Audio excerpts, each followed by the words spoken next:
Assalamu alaikum dostlar. Kollegalardan surası boyunca ошол Cubase шкаланы кайра башына келтирүү. Мындай башында Cubase сынок болгондо ушундай болуп келген жерде токтоп калат. Ушуну кайра башына келип калыш үчүн настройкага киребиз биринчиден. Cubase'in özünde настройки дегенге кирип, транспортко киребиз. Return to start position on stop деген калышка коебуз. Окей десип коебуз. Мына болду. Эми горячий клавишалар боюнча edit дегенге кирип, key commands'га киребиз.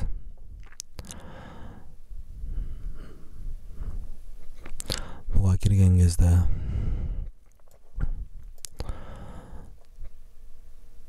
quantize категория дегенге киребиз.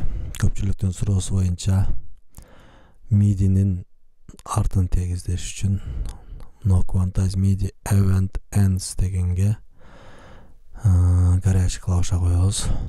Менде турат уже no жерге, мына type in key деген жерге калаган команданы эзебиз дагы S-sign дегенде сөзсүз басып коюш керек.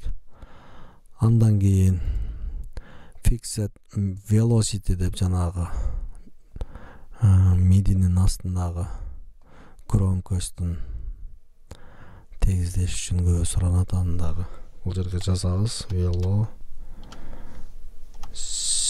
деп туруп жазып, velocity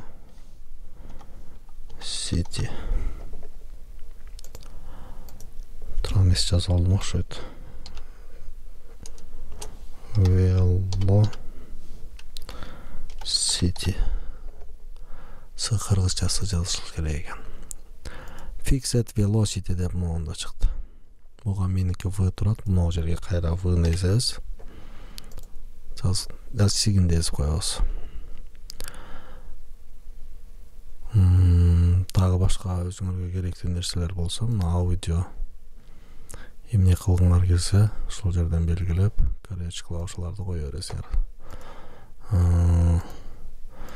Анан import деп могу жерге жазсаңар көбө суранат. Import audio file. Айда коюп койсок, import audio file.